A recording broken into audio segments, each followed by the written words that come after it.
Okay, so why is she on here, and why now?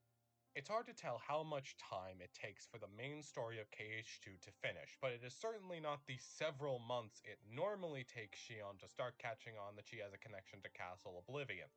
Here, that bit of her backstory probably gets pulled up much quicker by having Sora, who she is made of, and Kairi, who she looks like, running around. So she starts poking around earlier, sees Castle Oblivion on her birth certificate, and heads off. Except there's a little problem. CO isn't a maze of isometric card-based combat anymore, it's Aqua's crash pad. Which means, rather than getting an opportunity to ponder her orb for several hours, Shion gets her teeth kicked in by Aqua's sick ninja moves. Once she picks herself up off the floor, Shion and Naminé have to have a very difficult conversation about how she needs to return to Sora, who most definitely gets called in at this point to eat her. But will Shion take any of this lying down? Absolutely not, so she books it back to her toxic workplace, and by that I mean ice cream time in Twilight Town. Sora and his squad finally show up after she leaves, since Shion can portal around instantly, but the squad needs to take Gummy the Gummy Ship and play Star Fox to get anywhere. Sora and co finally show up, Naminé then explains the facts of Roxas and herself being nobodies, and Shion being a memory sponge to everyone, and how basically all of them need to die.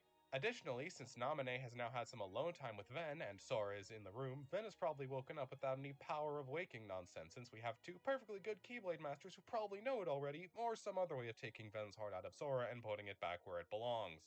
And while all these kids are dealing with a healthy helping of existential crises, remember to click all the YouTube buttons. Okay, blast off! After all this, we finally arrive in Twilight Town, with Sora being sent to take out his Sortas, which is very upsetting for Roxas's ice cream time.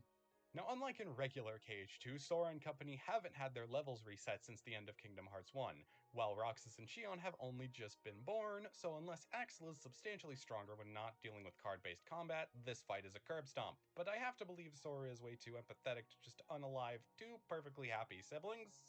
Cousins? Clones? However, Riku, and probably even Kairi, honestly, would be more than willing to chuck these two back into their boyfriend, which would probably lead to some intense and emotional conflicts. Imagine a tear-jerking boss fight between Sora, Riku and Kairi, and the Ice Cream Crew, not because any of them want each other dead, but because all of them know Shion and Roxas cannot stay, but Sora cannot bring himself to do it himself.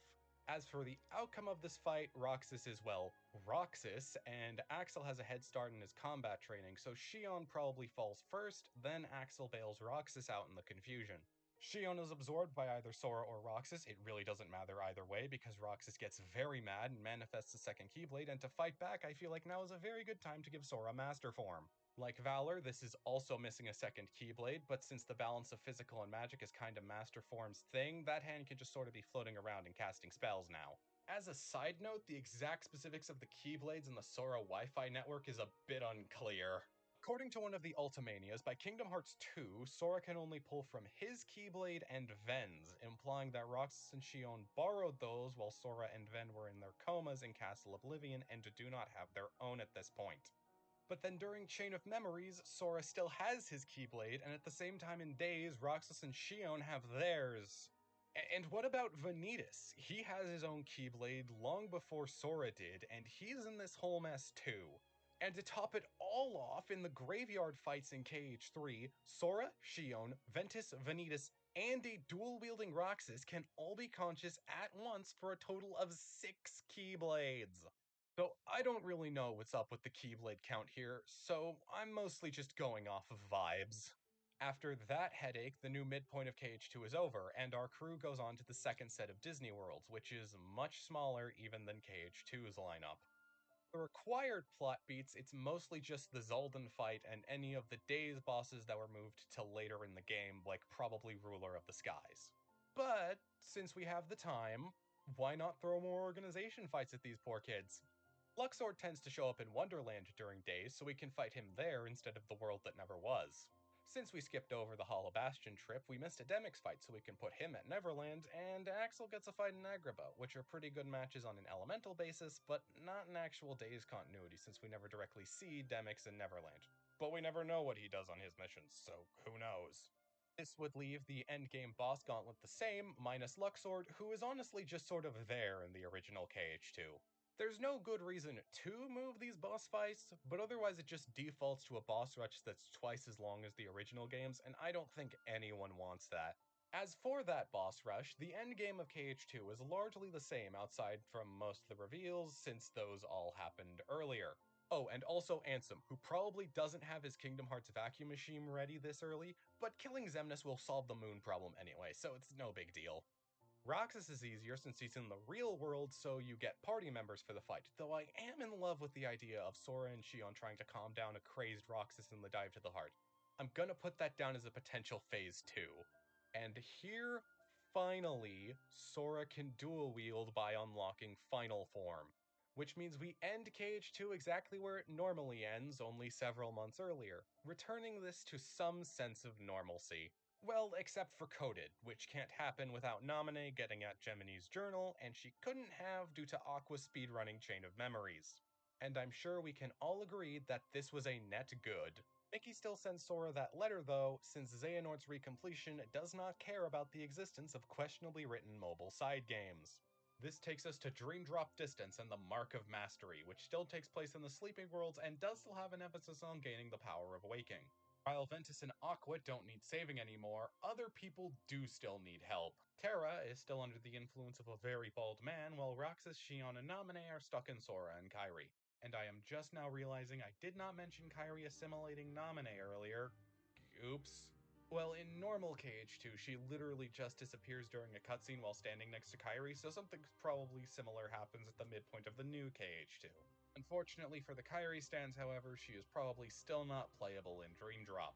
Riku and Sora have 2 whole games of world-saving combat experience while she only has 1. At least Ven is there to keep her company this time, as I don't see Yensid giving him a Mark of Mastery test if Ericus didn't feel he was ready in Birth by Sleep. The test itself should go mostly the same, as none of the major plot beats have been too affected by the previous changes, except for 2. The first is that Dark Repliku is not in the true organization, as the original Riku replica was never created due to Aqua's speedrun strats back in Castle Oblivion. Second is also Riku related, and is actually a direct result of him not turning evil back in Kingdom Hearts 1. Yeah, that's what this whole mess was started by. I don't blame you if you forgot that detail.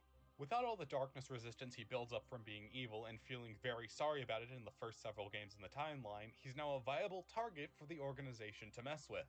Originally, he was skipped over for Sora since the organization couldn't mess with someone who bottled up and accepted their darkness, but that is no longer the case. Which means it's Riku who gets dropped into Dreams Within Dreams and is sitting in the chair ready to be Norded. It also means that Sora has to be the one to bail him out, with some help from Lee, and pass the Mark of Mastery exam instead, which doesn't seem right, but that's just me because the concept is new to my brain. From here, the crew starts ramping up to Kingdom Hearts 3 and the big clash between the 7 Lights and 13 Darknesses, which if I am counting correctly... Yeah, the Guardians are already at 7 Keyslingers while the organization is short 1 Evil Riku. Good news though, they already had 2 backups, Demyx and Vexen.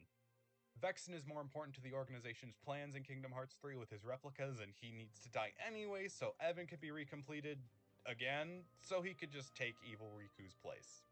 Still don't know why either of them will be paired with Xigbar in the graveyard fights, though. On the Guardians front, they aren't under any time pressure since they already have their 7 lights, with some caveats. Riku is recovering from just getting Norded and is certainly not in fighting shape, though that doesn't seem to phase them when it's Sora in regular KH3. Aqua and Ven still want to find Terra, while Sora, Riku, and Lee want to save their nobody friends. So the gang splits up to take care of these goals.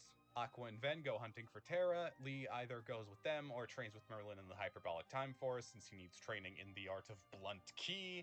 The Destiny Trio goes around Disney Worlds to help Riku get his strength back, and Ansem Science Cabal works on the Nobody problem, which... oh, that might actually be a problem. The reason why all the Nobodies can come back at the end of KH3 is because Ansem left his lab notes in Sora while the kid was in an egg coma during days. Later at the end of Dream Drop, Riku retrieves that data when saving Sora from being Norded, then hands it off to Ienzo and company. Except Sora didn't have an egg coma, nor did he nearly get Norded, and Ansem is supposed to be in the realm of darkness after his moon digitizer blew up. Oh right, he didn't use that in this timeline, so Ansem is still around to give the science himself.